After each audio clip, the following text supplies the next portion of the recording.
Video game news this week. We have Dawn of War, the whole series. It got a new, or the series got a new map, and it's a free-to-play weekend. Like 75% off on all games. cool beans. Go buy Dawn of War. Yep. If you don't For have super it already. cheap. I think it's like around $13 for the 3 games. For Dawn of War 2 and the expansions. Yep. Which is pretty good. Because there's also a Dawn of War I know. 1 and like 12 expansions. Yeah. But I already own those. Yeah. So. And then they have like a franchise pack for I think $30. If you want to buy all of them and play all of them. Indeed. Also, as we mentioned in a previous week, WildStar is getting its free-to-play launch. And with the launch, they're going to get a graphical overhaul, primarily with lighting improvements, skybox improvements, and viewing distance improvements. Also, Shenmue 3 has started a Slacker backer campaign for more fundraising in hopes to aid the chance of a PC release. Dubious. Well, it's also because I think the fundraising wasn't open for certain countries, and they How much wanted did to they announce it raise? for Japan. How much did they raise? I don't remember. I think it was It was in a the lot. millions. It was a You lot. don't need any more fucking money.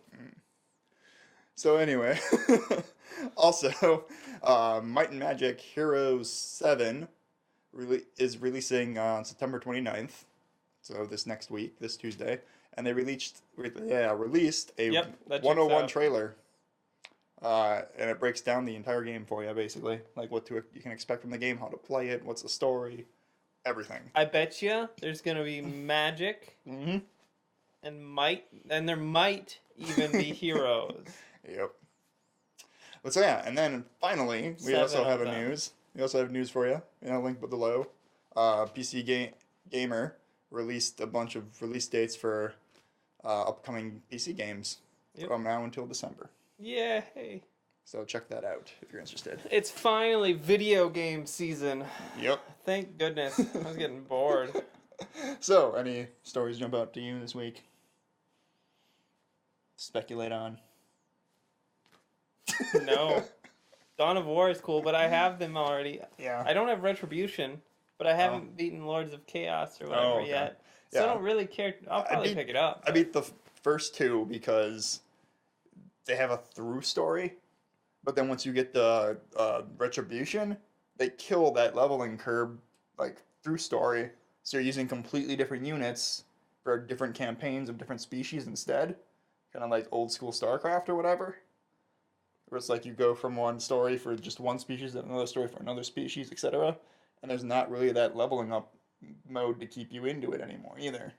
So it was they kind of like just changed the entire game on you for Retribution. I remember when that came out, they were And- talking and it was coming with big changes. Yeah, and that kind of killed it for me because that through story is what kept me playing, so interested in the campaign. But then in Retribution, it's kind of hard to get your mojo going again when that It's got whole that story. stop-start when you Yeah. started a faction, then you go over to a different faction, then you switch, Yep. keep switching factions. And it's Very just stop-start. yeah, it's very awkward. Especially say like it doesn't go very well off the story from where it left off, even though it comes off the same story. So They should it was just do really what weird. they did for the first one Yeah. and just have completely separate campaigns. Mm-hmm. Different. You don't even need characters. It's fucking Dawn of War. You just want to blow shit up. Yeah. They should not have. I don't know. Dawn of War 1 was still also better than Dawn of War 2. Yeah. I have to say. Okay. But I don't know. I didn't play the first I one. played Dawn of War 2 before I played Dawn of War Yeah. 1, actually. That's what made me go back and play the Dawn of War 1. Gotcha. But yeah. For me, it was, I don't know, I think Might and Magic kind of stands out for me a bit because I remember the Might and Magic 3. I haven't Complete played any of edition. them. I haven't bought the HD remaster on Steam because it's not the complete edition. And it's a little too much money for the non-complete edition to be remastered. So I haven't shelled out for that. But Might and Magic Heroes, it looks like they're bringing back a lot of the old school feel to it while making massive improvements and adding, they're kind of doing a map system that's very similar to like Total War on Like top a of other stuff. campaign map Yeah. kind of A deal. very cool looking campaign map that's very similar to that style with the way it overlooks. But then they have like the same old like your main base still looks the same, or it's like a pretty picture type thing, and it looks better as you and make improvements and that type of stuff.